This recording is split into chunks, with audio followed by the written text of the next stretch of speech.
అమ్మాయి కూడా మా అమ్మాయి ఆమె టాపర్. ఆమె డెంటల్ సర్జన్, BDS లో గోల్డ్ మెడలిస్ట్, MDS లో 2 రాష్ట్రాల్లో టాపర్ గా ఉంది. అందుకనే నేను ఆమె ఫోటోని ముఖ చిత్రంగా వేయడం జరిగింది. సగర్వంగా ఈ పుస్తకం మీకు చూపిస్తున్నాను. మీరు కూడా టాపర్స్ కావాలంటే మనం ఎలా చదవాలి, మనం ఏం చదవాలో ఉంటుంది, కానీ సిలబస్ లో ఎలా చదవాలి, ఎలా గుర్తుపెట్టుకోవాలి, ఎలా అర్థం చేసుకోవాలి, చదువు అంటే ఏంటి, ఇవన్నీ కూడా మనకు ఎక్కడ చెప్పరు. అందువల్లనే మనకు చదువు కష్టంగా తోస్తుంది. నిజానికి పుస్తకం తెలిసినప్పుడు మనకు రోజుకు 60,000 ఆలోచనలు వస్తాయి. పుస్తకం తెలియగానే మనకు వచ్చే ఆలోచన ఏంటంటే ఇది చాలా కష్టంగా ఉంది, ఇది నాకు అర్థం కావటం లేదు, ఇది రాదు, ఇది గుర్తుండదు. ఇలా ఎంతమందికి అలా అనిపిస్తుంది? ఒకసారి చేతి దయచేసి. చదవటం కష్టము, రాదు, గుర్తుండదు, అర్థం కాదు. చాలా చాలా నిజాయితీగా ఒప్పుకున్నారు. చాలా మంచిది.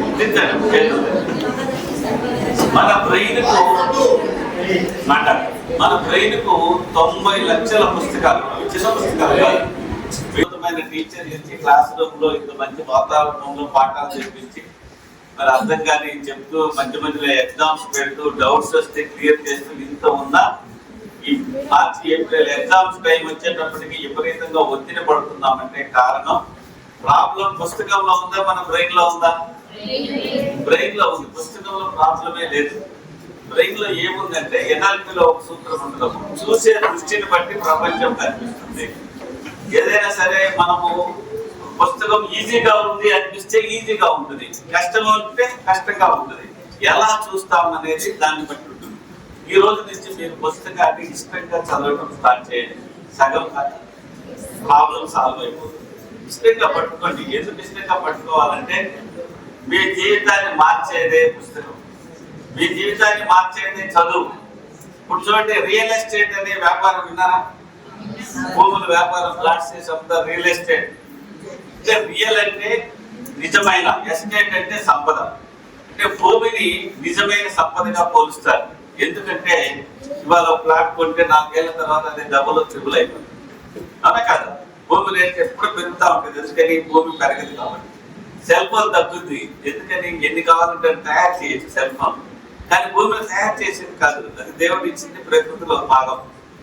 అట్లాగే భూమి కంటే విలువైంది ఏంటో తెలుసా? మన బ్రెయిన్. ఎందుకు మీ పేరెంట్స్ చదివిస్తున్నారంటే మీ విలువను పెంచడం కోసం. భూమి ఎలా విలువ, మీ విలువ ఎప్పుడు పెరుగుతుందంటే మీరు బాగా చదువుకుంటే. మనం ఫంక్షన్స్ పిలిచామండి, ఎవరిని పిలుస్తామండి సమాజంలో?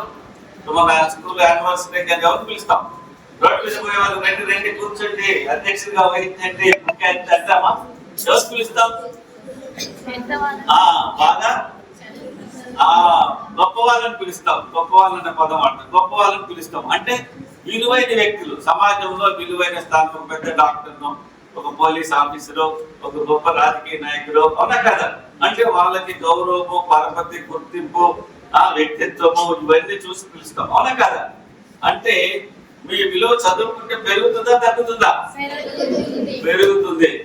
రేపొద్దున ఈయన పెళ్లి చూపులకు వెళ్ళాలండి, ఫస్ట్ అమ్మాయి వాళ్ళు ఏమడుగుతారు? అబ్బాయి ఏం చదువుకున్నాడు, ఏం చేస్తున్నాడు అని అడుగుతారా లేదా? ఒక ఆయన, ఒక ఆమె మహబూబ్ నగర్ లో ఇంజనీరింగ్ చదువుతున్నాడు అబ్బాయి.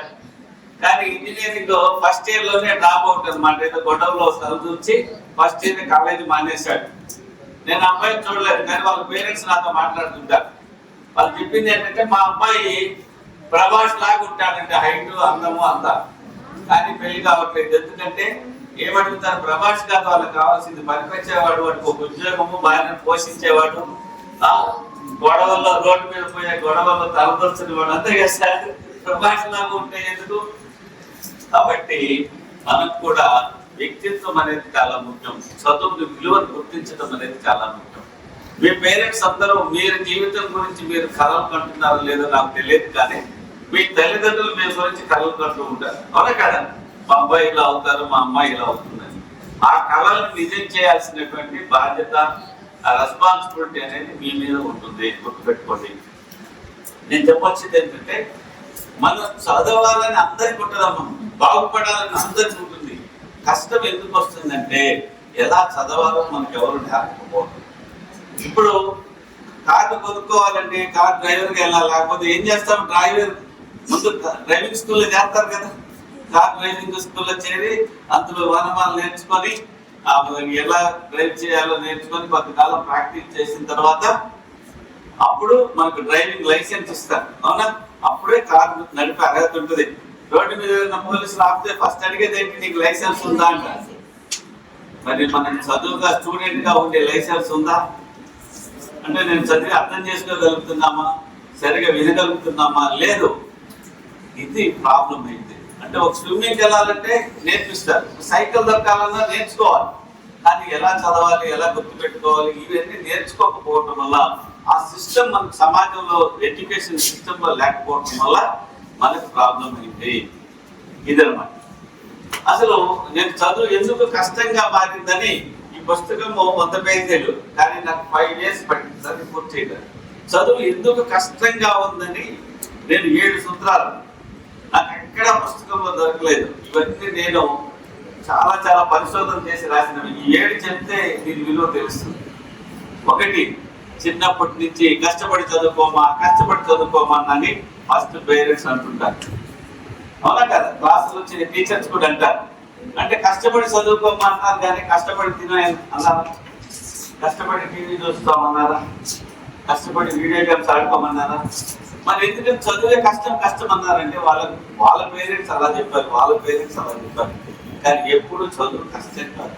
కానీ మనకి రాంగ్ ప్రోగ్రామింగ్ జరిగింది, చదువు అంటే కష్టమని. అందుకని మనకి పుస్తకం తీయడానికి కష్టము రాదు.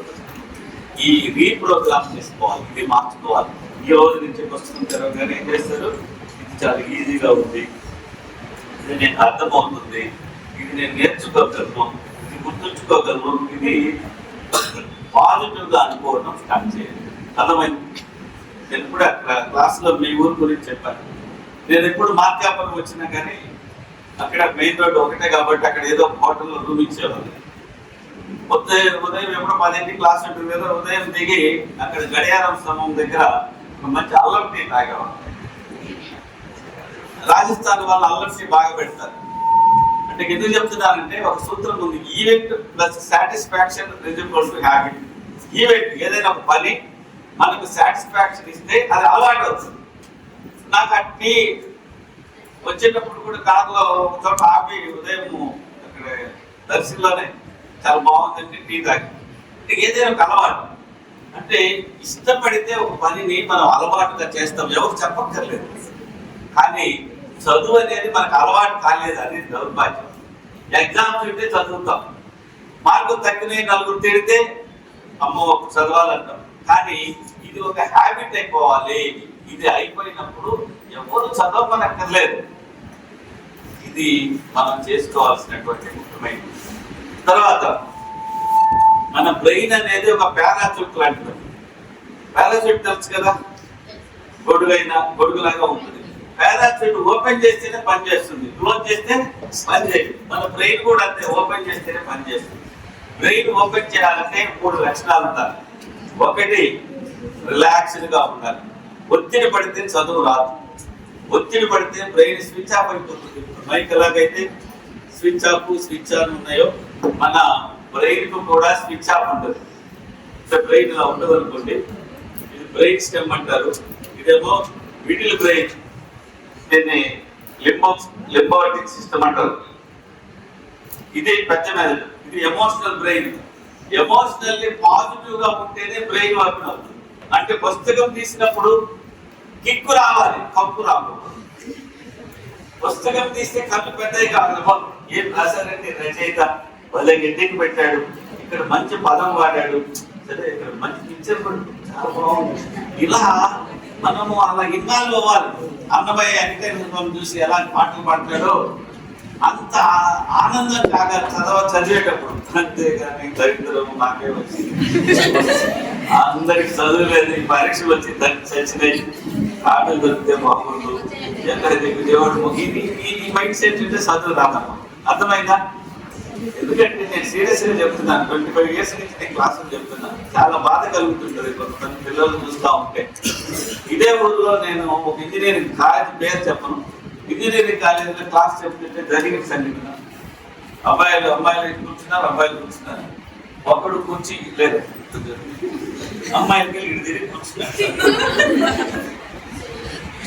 వాడు ఎక్కడితో వాడు లైఫ్ లో సక్సెస్ అయ్యి నలుగురు అమ్మాయిలు వాడిని అభిమానించి వాడి ప్రేమను పొందాలని చూడాలి, కానీ వాడు అట్లా తిరిగినంత మాత్రాన్ని ఏం కాదు. వాడు లేదు బాబు, ఏ స్కూల్ ఏ కాలేజ్ అంటే ఇంజనీరింగ్ కాలేజీకి వచ్చాడు కదా చెప్తే, అప్పటికి నేను అడ్మిషన్స్ అవ్వలేదు, ముందుగా పెట్టారు క్లాసులు. కొంచెం గట్టిగా క్లాస్ పీకారు, మధ్యాహ్నం రాలేదు. రెండో రోజు ఎక్కడో మధ్యలో వైపు వస్తున్నాడు. ఎందుకు చెప్తున్నానంటే, చదువు అంటే మనం ఏదో ఆట పాటతో సరదాగా తిరిగేది అనుకుంటారు. చదువు అనేది ఒక రెస్పాన్సిబిలిటీ. రేపు పొద్దున వాళ్ళు కొంచెం కష్టపడితే, కొంచెం ఎఫర్ట్ పెడితే రేపు లైఫ్ అంతా చాలా హాయిగా ఉంటుంది. No pain no gain, no pain no gain. కష్టపడితేనే ఏదైనా సాధించగలుగుతాం. కాబట్టి మీరు ఫస్ట్ ఏమనుకుంటారు, రిలాక్స్డ్ గా ఉండండి, ప్రశాంతంగా ఉండండి క్లాసు. రెండవది కాన్ఫిడెంట్ గా ఉండాలి. కాన్ఫిడెంట్ గా ఉండటం అంటే పుస్తకం తెరవగానే ఇది నేను నేర్చుకోగలని రావాలి. అమ్మో ఇది కష్టం, ఇది నాకు రాదు అనుకోకూడదు. కాన్ఫిడెంట్ గా ఉండాలి.